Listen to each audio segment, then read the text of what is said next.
Hey everyone, welcome back to Gaming in the Keats. I'm your host Chris, and it has been a hot minute here. We are now on round 4 of the Duel of Titans tournament up in Timonium, Maryland. Yes, so I've actually been, I'd say, fairly busy ninth age wise, doing some playtesting for the version 3.0, and I have to say, I've been having a lot of fun.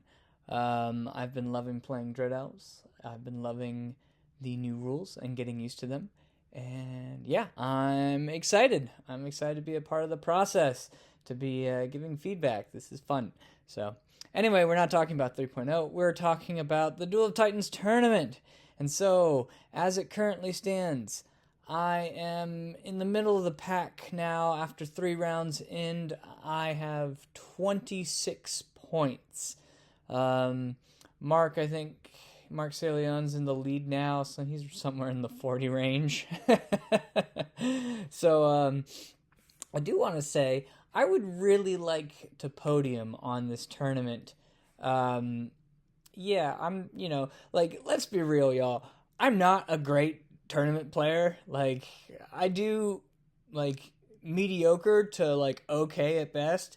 I've only had one tournament, and that was a 3,000 point event where I've actually gotten on the podium at all.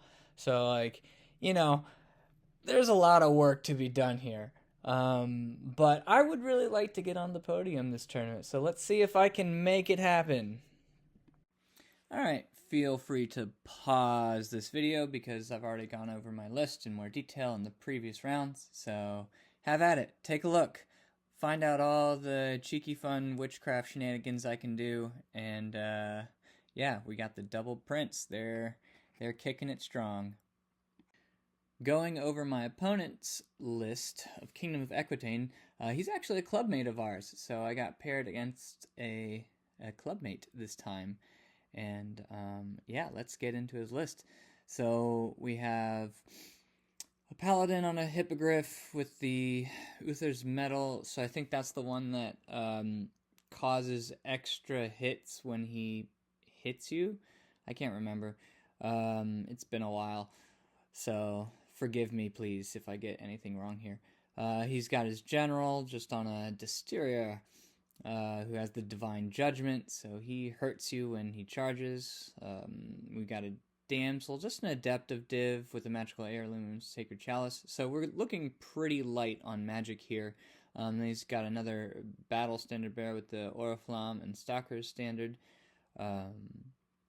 So that's pretty cool. You can't benefit from the rally around the flag with the unit that those characters will be going in, which is the big 10 Knights of the Realm, just a full command there. Then he's got 9 Knights of the Realm, just as another scoring unit. We got some peasants. Peasants are making their way into the Kingdom of Equitaine lines here. We got lowborn archers with their stakes, prepared position.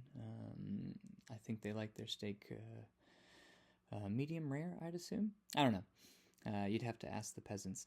We got 30 lowborn levies, halberd and shield. We got Knights of the Quest, who, yeah, they're cool. I like the Knights of the Quest a lot. So they got 2 banners in there, a Relic Shroud and the Banner of Discipline.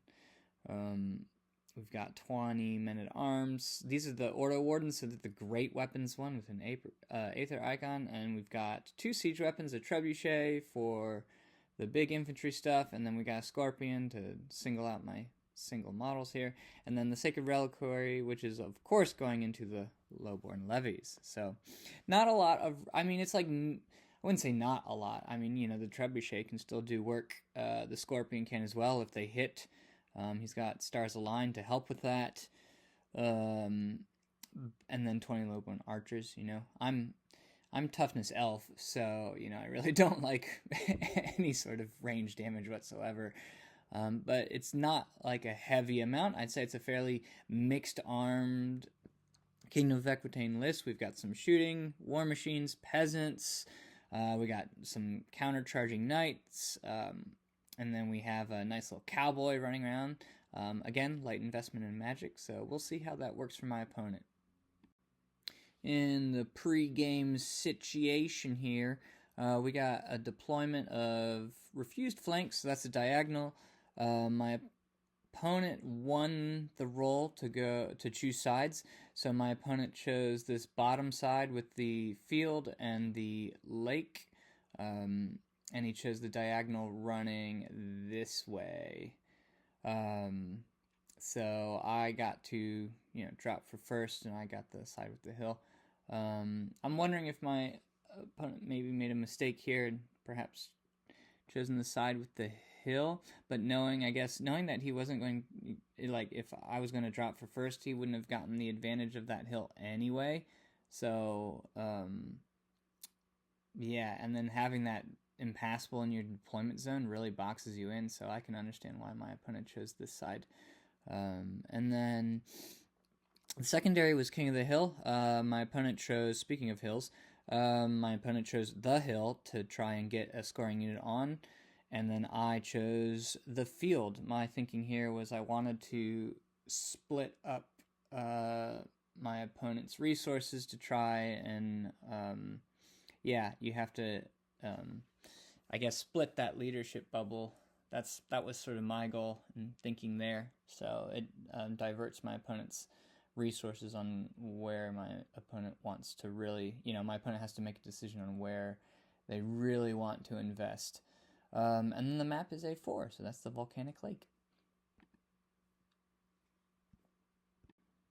So, pre-game thoughts. I do have to preface that my opponent is a newer player coming into the 9th Age, so not much tournament experience. But great guy, great clubmate, and we just have a lot of fun and laughs when we play the game of 9th, so this is going to be great. I'm excited. So that being said, again, forgive him, because I know he normally plays Warriors of the Dark God, so this is also a new army for him. Those of you who are veteran Kingdom of Equitaine players, because I also have very little experience playing Kingdom of Equitaine, so him and I were both trying to remember what rules they had. Anyway, into the macro.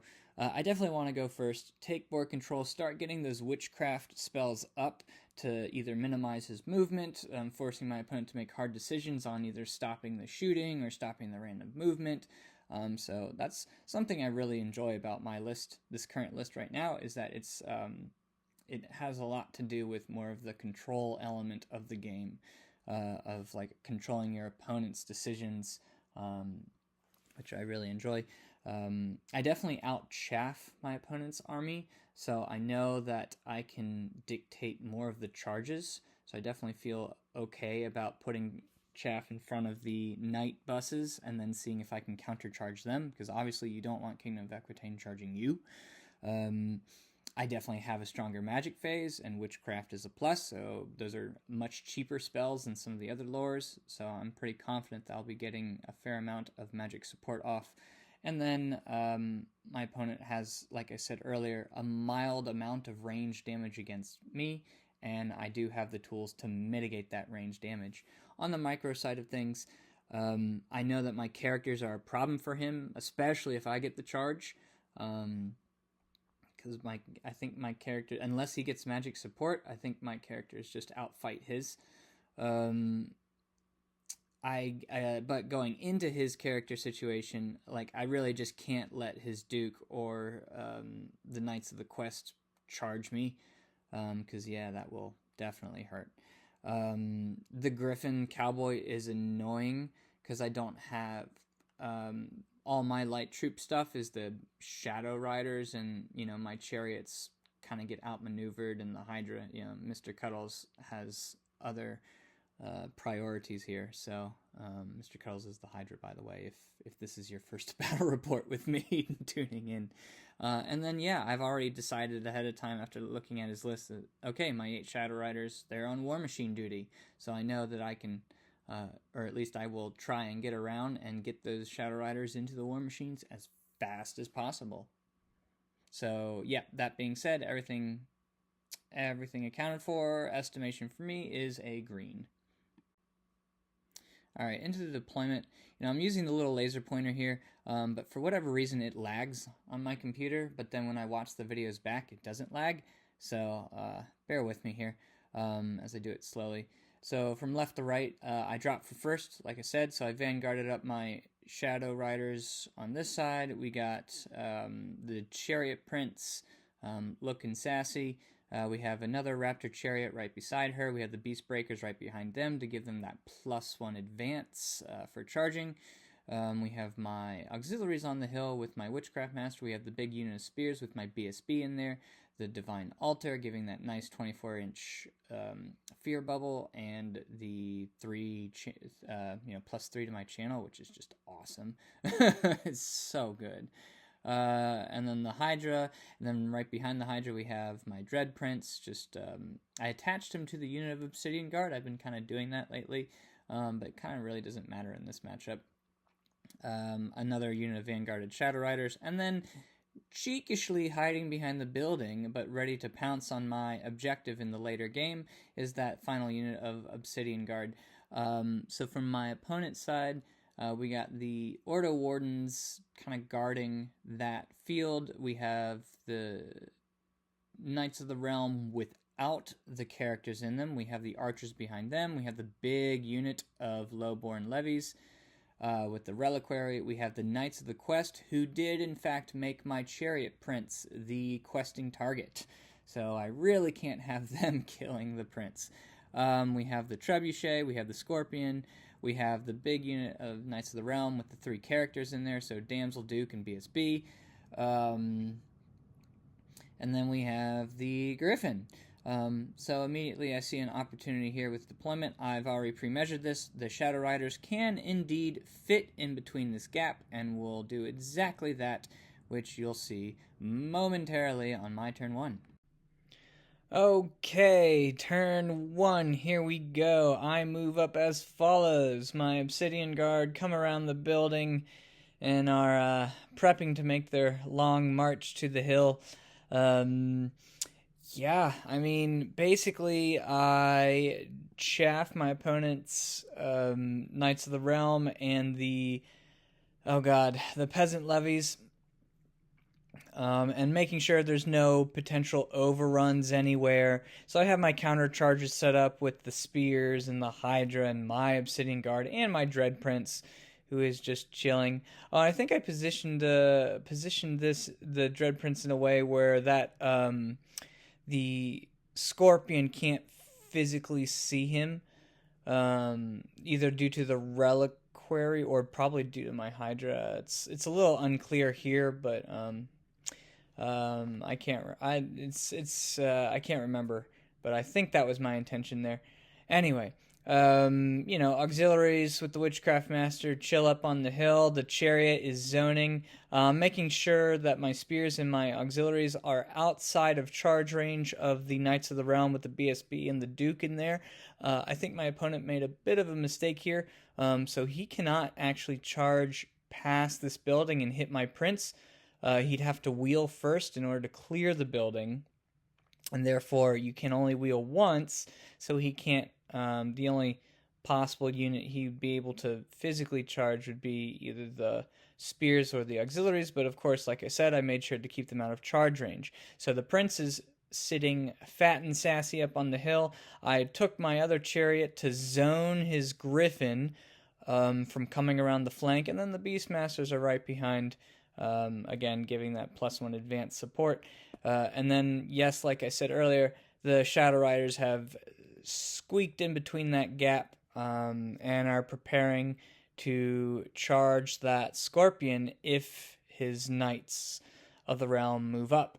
So that's the thinking there. In Magic, my opponent stopped the random movement. I think I got a random movement either on the Knights of the Realm or I tried to cast it on one of these 2 units, so my opponent stopped the random movement, so I was able to get off a Twisted Effigy off onto the Trebuchet, and I even was able to get a Raven's Wing up on the Raptor Chariot to just push him out a little wider and zoning more of that side. Both the Evil Eye attributes are on my Chariot Prince, so effectively, with the Beastbreaker bonus, he's +3 to advance, so that's awesome. I love it. At the moment, and then if I do a wound to another unit, it'll be like a +4. It's something silly. Anyway, so that is my turn 1. All right, into my opponent's turn 1. My opponent takes the Griffin to threaten the rear of the Shadow Riders in case I fail that charge. It's not long. I only need like a 5 on Swift Stride, but that was my opponent's decision there. My opponent then moves around the house to now threaten my auxiliaries, to threaten spears. I guess my opponent is not worried about my chariot, which I don't blame him because there's a lot of combat res in this unit, and he's set up a nice counter charge with his Knights of the Quest anyway. So I think he's baiting me for the charge there. In other news, my opponent charges the Shadow Riders, so the front with the levies and the flank of the realms. So the Shadow Riders aren't too long for this world. The Ordo Wardens come up. They're giving me a 7 with the Obsidian Guard on that charge.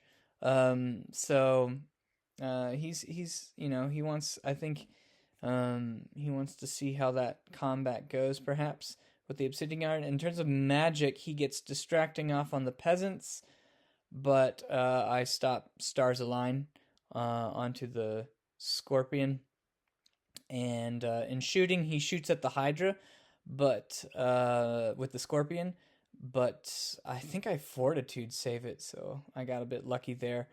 And then the bows don't do anything. So yeah, that is a fairly quick turn 1 here, and my opponent whiffs on trying to kill all the Shadow Riders. The fact that they have a 4-up armor save has been keeping them alive throughout this tournament, and I'm loving it. Like the light armor, the +1 for the mount, and then the shield. I'm really a fan of Shadow Riders. But Knights of the Realm fluff. Everything fluffs, and so it's an auto break. I flee through. He restrains with the realms. And I flee through the Hydra. The Hydra passes its panic, no problem. And then the levies try and catch and pursue forward, but he does not catch, and so he ends up there as you see it. My turn 2. So, you know what? I throw caution to the wind, and I charge the Chariot Prince into the Knights of the Realm. Guys, I know this is not a smart decision. It's taking a risk because you'll see what happens. But, he has the counter charge with the quests set up, and I just said screw it. I'm going for a big win or maybe a big loss here. But I do have a plan in terms of mitigating the potential outcome of that situation here. In other news, the Shadow Riders do make it into the Scorpion, and I'm going to overrun to the Trebuchet. And then the Spears and the Hydra charge the levies. My Dread Prince on the Raptor charges the realms, and the Obsidian Guard do make their 7-inch charge into the Ordo Wardens. So that's going to be interesting. And further bad luck to my opponent, good luck to me. The Shadow Riders do end up rallying, which will make a difference in future turns. In Magic, I think my opponent made a mistake here. He stopped the Stars Align and Know Thy Enemy up on the Prince, but the thing that he failed to stop or chose not to stop was the Raven's Wing on the Beast Breakers. Either that or maybe he tried and I just forced it through. I can't remember.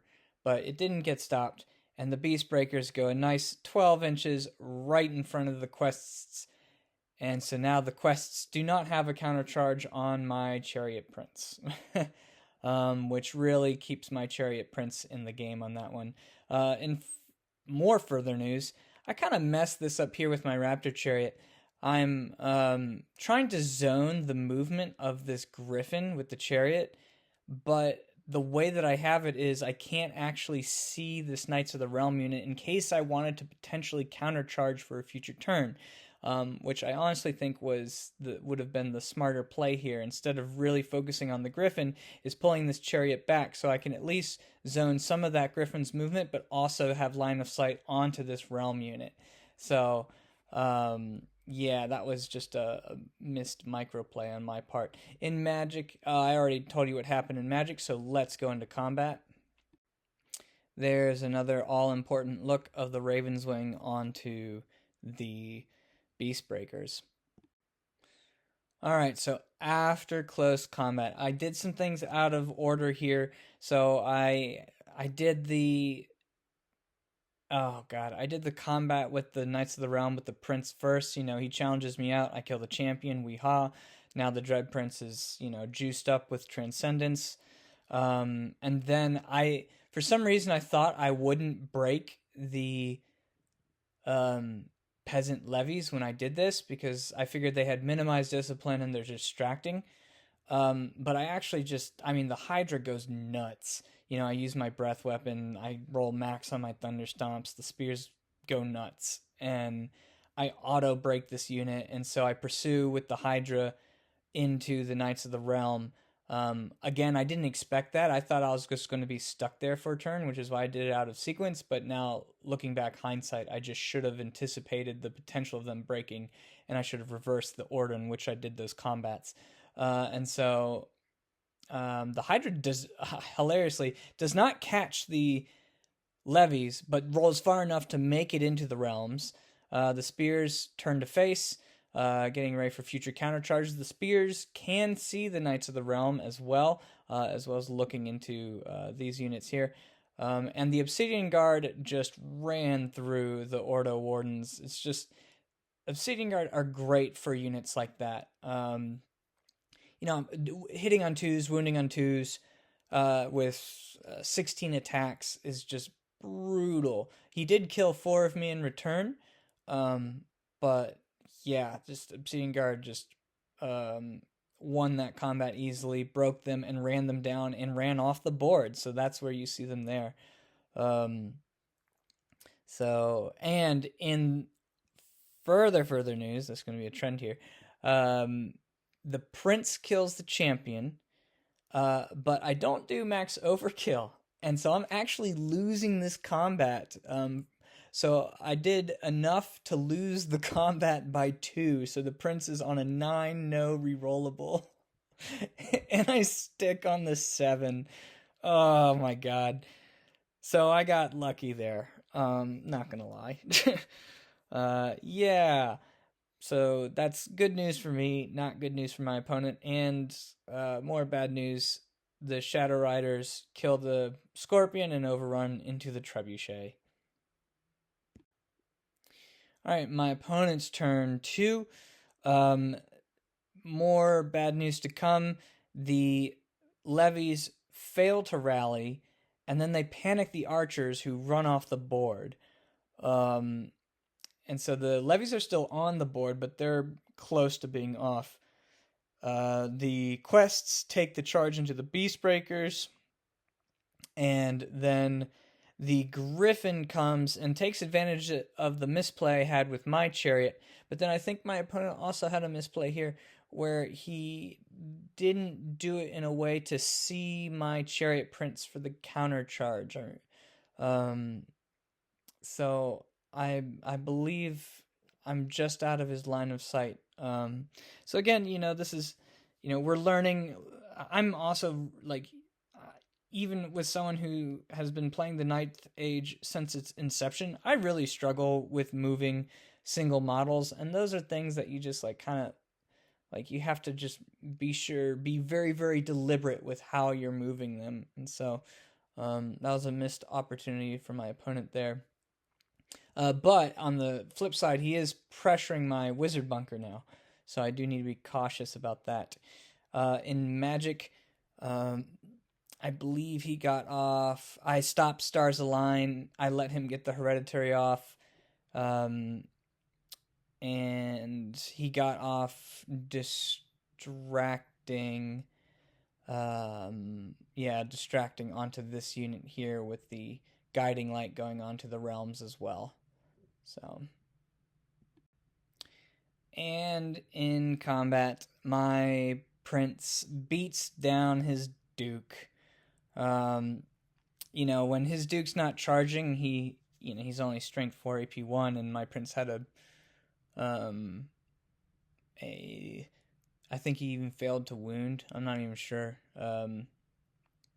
He's hitting me on 4s, wounding me on 4s, and I either made my armor or my fortitude saves. And then my prince has the great weapon with cleansing light, so the prince just eats the duke. As you can see, the beast breakers again. My opponent fluffed again. Parry on beast breakers is really nice. I like it. But yeah, that prevented almost all of them from dying. So it was an auto break.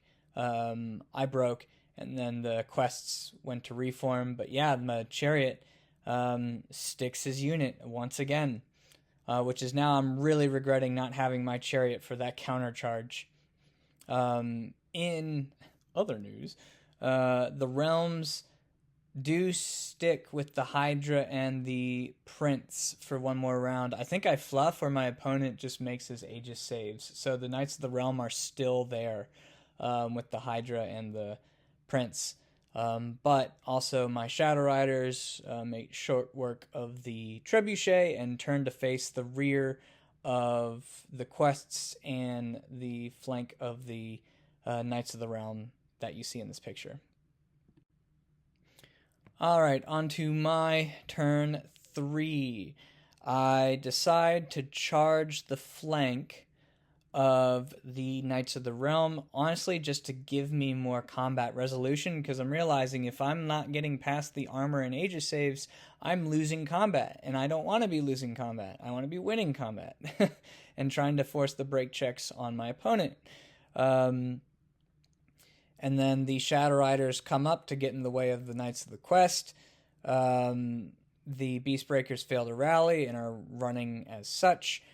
This time I bring my chariot around to see the Griffin, but also see the flank of the realms if they're still there next turn. And I also reform my auxiliaries and just shuffle them off the hill so that they are not in line of sight of the Griffin. And then I also charged the spears onto the corner of his Knights of the Realm because I want them gone.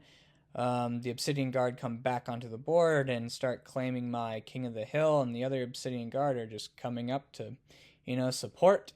In my magic phase, my opponent stops the buffs up on the Prince again, but it does allow me once again to get a Raven's Wing up onto the Shadow Riders and put them right in front of the quests. Yes, I'm happy I was able to get that there and prevent the quests from charging me. This time, with all that combat resolution, the Knights of the Realm break, the Hydra chases them down, the Prince and the Spears, I think, turn to... Oh, this is what was weird. Oh yeah, excuse me.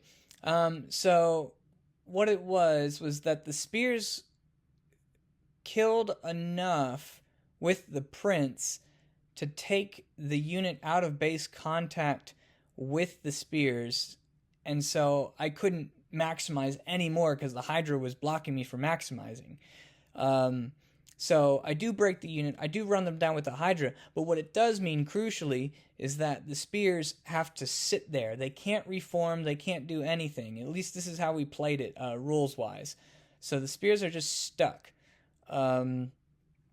But the Prince, he is able to reform and check out the flank of the Knights of the Quest. The Spears can still see the Knights of the Quest, but it's just they're not in a very advantageous position, and they're exposing their flank to the Griffin now. So, So yeah, I just luck. This is just luck, guys. Right? Like I charge in. He kills one of my Shadow Riders. I kill just two of his Knights of the Realm. I'm in a challenge with the BSB and the Prince. I think we both kind of flub this time. I can't remember if I put a wound or not, but whatever happened, it was enough to make me like lose combat by 1. And both my Shadow Riders and the Prince stick. So that was again just getting lucky on my break checks here. So yeah. Can't say much about that. Into my opponent's turn 3. My opponent charges the Knights of the Quest into the Shadow Riders to deal with them. Yeah, and then my opponent chose, I thought this was interesting, my opponent chose to not charge the flank of the spears and instead threaten the Prince. I couldn't tell you if this was a mistake or not. I understand the reasoning because I think he's thinking in maybe 2 more rounds of combat, then we'll still all be here, and he'll have countercharge options with the Griffin to help clean up points. But I have a feeling on my turn I have some nice opportunities here to allow me to potentially break this unit on my turn. So, and then to make matters worse for my opponent, he has a completely dud magic phase, so no more guiding light onto this unit here. The Orisons, I couldn't tell you where the Orisons are going. Like, I know that he was putting down the Orisons here and there throughout the game. I just do not remember where they went. So forgive me on that one. So once again, my Shadow Riders and the Prince we continue to grind with the Knights of the Realm, and my opponent does kill the Shadow Riders, but he reforms in a way to give the spears a flank,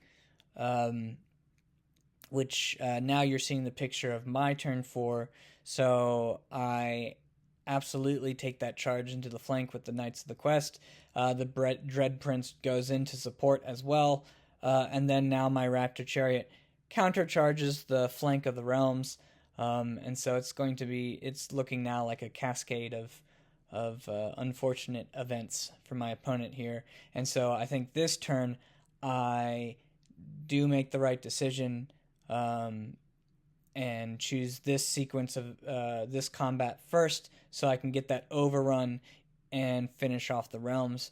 And I also have a very strong magic phase. So I get Stars Align off onto the spears. I get the Wheeled Turns off onto the spears as well to make those quests wound me on 4s. I also get Know Thy Enemy up onto the Prince. I think my opponent's luck was just running out at this point with his dice, and he was failing to dispel my spells. And, with the altar and magic, I just have a very strong magic phase comparatively. And then you also have Guiding Light up onto the Prince just in case here. Moving into combat. So as you can see, I killed a number of Knights of the Quest. I auto-broke them. I failed to catch them, and they ran through the terrain, and none of them died, so there's like 3 or 4 of them left, and they ended up on my opponent's final turn, because this is actually the last, we both had one more turn, because we were, unfortunately we were pressed for time here, but both my opponent and I have a final turn, and he does rally the Knights of the Quest, and they do save their points. However, it does mean that I hit the flank of the realms, and then with the combo charge with the chariot, it's just too much for the Knights of the Realms. My Prince kills the BSB in the challenge, and oh my goodness, and then I just destroy this unit. I think it was possible. So on my opponent's last turn, to maybe charge like a chariot or charge one of my smaller units and maybe try and cause a break check, and try and get some small points there. But at this point, I think my opponent just decided to forego that decision, and we just checked to see if the Knights of the Quest rally. So the quests and the Griffin are still alive by the end of the game, and so there you have it. And the conclusion is a 20-0 victory for the Dread Elves.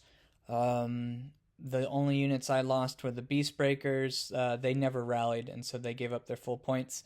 And the 5 Shadow Riders on my opponent's side, my opponent lost everything but the Knights of the Quest and the Griffin. So, that was tough. Thanks again to Carrick for being such a great sport and just being a lot of fun to play. We were laughing and making jokes, so that's also probably why we were pressed for time. So we were going rather casually. But yeah, a great guy to play against. I'm excited to play again, and this time I know the Equitaine is going to come back and probably smash my face, per usual. But yeah, thanks again for the game, and let's get into the post-game thoughts. All right, so on the macro side of things, I do think it was the correct decision for me to go first on this one, and to take the board control and to start putting up those witchcraft spells to start mitigating what my opponent can do. I think it was also the correct decision for me to split the objective, because I really didn't have too many options other than picking, say, that hill that that was in partially my deployment zone. But I don't think I wanted to do that, because it just means all the attention of those knight lances and are going to focus on that point, and I really didn't want that. So I stick to my decision there. However, I do think just in the macro side of things, I really did just take some unnecessary risks and charges with my Dread Prince, and I really just got lucky with break checks at this rate, because there is the chance that like I flub or my opponent makes the armor saves, and then now I'm losing combat just because of sheer combat resolution from my opponent's side. So it just it just happened to work out for me this time, but I don't think it was necessarily a sound decision overall to take some of those risks. In terms of the micros, I noticed I made actually quite a lot of micro mistakes. Like I misplayed the Raptor Chariot. Like I said earlier, I was getting lucky on my Dread Prince for just rolling those discipline checks. I did the wrong sequence for the Spears and the Hydra combat. Just trying to anticipate breaking the levies, even though I thought that they wouldn't break. But and then I think there's some micro mistakes from my opponent's side as well that allowed me to capitalize on the position I was in. So, for example, some of his decisions with his Griffin, I think I got off the hook there, and particularly I think the big one is either when he chose to let Raven's Wing through or if he just failed to dispel it. I could not remember. But those Raven's Wings were crucial in keeping my prince alive. So, yeah, I think overall everything just kind of went my way this game. And there you have it. I'm now at 46 points, so I'm sneaking my way up the leaderboard here. And we're looking on to round 5. I'm very excited to get that battle report for you, just because my opponent has just an absolutely fantastic orcs and goblins army. This is so well painted. But yeah, thanks again for making it this far and watching all the way through. Please like and subscribe, and also comment. I've been noticing this trend is that my videos just don't seem to get as many, like the algorithm doesn't like them if you only like the videos, like if you comment, I've noticed that the videos get more streams, like they're put out to more people, they're suggested to more people. So that's just one of those algorithm things. So if you have any thoughts, I'd love to hear it.